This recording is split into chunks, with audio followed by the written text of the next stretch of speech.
Hello, my dear students, you are watching Brain Master Spoken English. Last class, I already taught you Anglo-Saxon poetry. Today, I shall teach you Anglo-Saxon prose. एक information है, आपको ये जानना है कि Anglo-Saxon prose कौन कौन सा है. अब हम जाने Anglo-Saxon prose. यहाँ मैं लिख दे रहा हूँ Anglo-Saxon prose. देखिए लिखा. आप लोग को एक बादशाह का नाम कहा गया था, राजा का नाम, जिसका नाम था Alfred. Alfred the glorious king of Wessex, regarded as the father of English prose. तो देख ले लिखे अल्फ्रेड, ये आदमी का नाम हम लोग लिखे पहले जानते थे. Alfred the glorious king of Wessex, ये सबसे बड़ा बादशाह था, लेकिन उन्होंने लिटरेचर में बहुत काम किया. उसको regarded as king of Wessex, regarded as the father of English prose. ऐसे ही नहीं हो गया वो फादर ऑफ इंग्लिश प्रोज. याद रखना है, बेट्स के सबसे बड़े काम को उसने ट्रांसलेटेड किया था. चलो देखें ट्रांसलेटेड वर्क क्या है. ट्रांसलेटेड वर्क किसका? वर्क्स. ये अल्फ्रेड का ट्रांसलेटेड वर्क्स क्या था? सबसे पहले अगर हम लिखेंगे वो है बिट्स इक्लेजियास्टिक हिस्ट्री. बिट्स एक नंबर पर लिखते हैं. Bede's ecclesiastical history. इसको भी उसने ट्रांसलेशन किया था. ये बहुत ही बड़ा पोएम है. फिर दूसरा ओरोसियस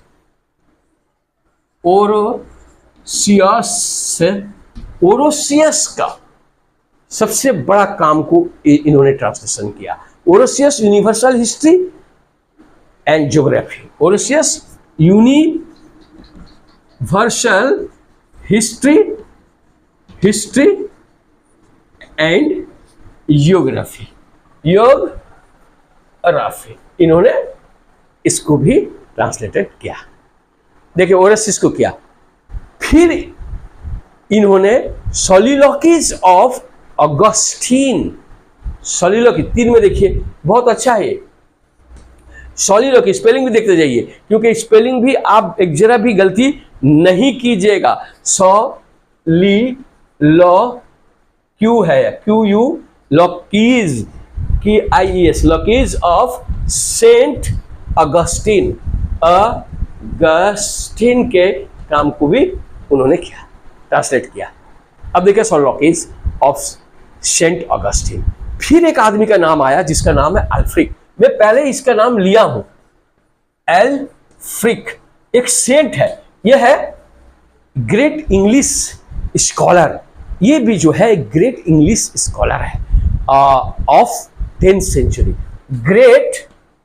great English scholar of 10th centuries. 10th centuries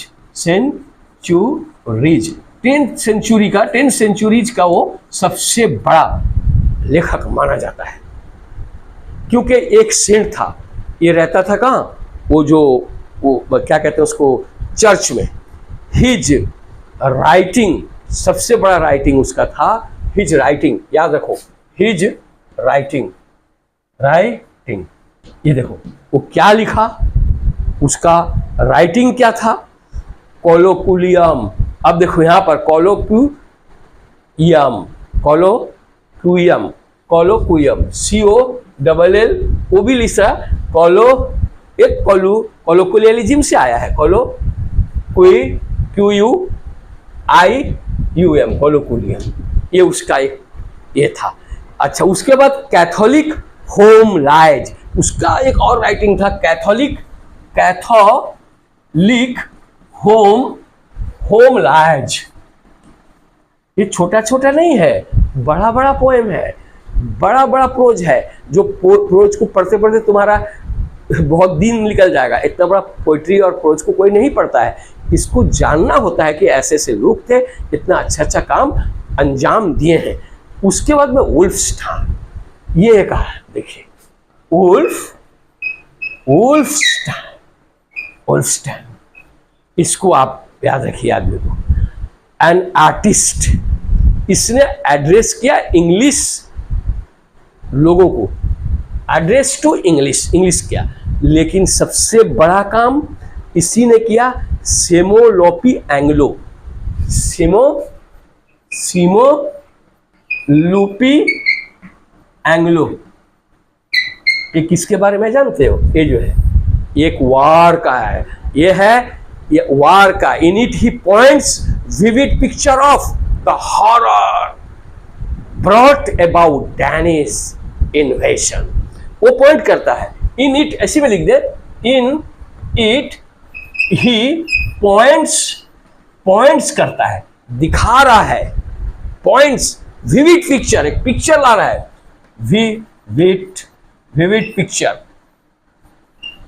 picture. देखो, ये एक आर्टिस्ट था, एक बहुत बड़ा आर्टिस्ट, यहां लिख दे रहे हैं आर्टिस्ट एकदम माना जाना आर्टिस्ट था। अच्छा, vivid picture of the horror, vivid picture of the horror,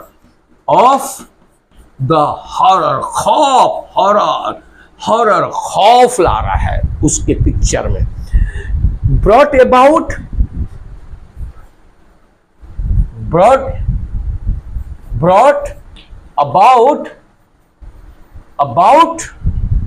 about Danish इन्वेशन के बारे में वो बता रहा है। देखो, ये जितने लिखे अल्फ्रेड से लेके बेट्स को लेके ओरेशियस और सोलिलोकी, ये सब जो है बहुत बड़ा बड़ा प्रोज है। और इस प्रोज को, इतने प्रोज को पढ़ना आसान नहीं है।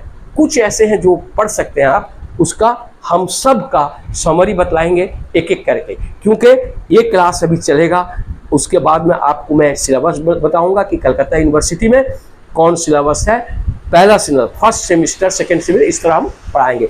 उम्मीद है कि आप लोग को ये अच्छा लगा होगा। अगर अच्छा लगा है तो इसको शेयर कीजिए, और जितने इंग्लिश ऑनर्स के स्टूडेंट हैं इसको देखते रहिए, क्योंकि इसमें बहुत सारे बात को मैं डिस्कस करूंगा।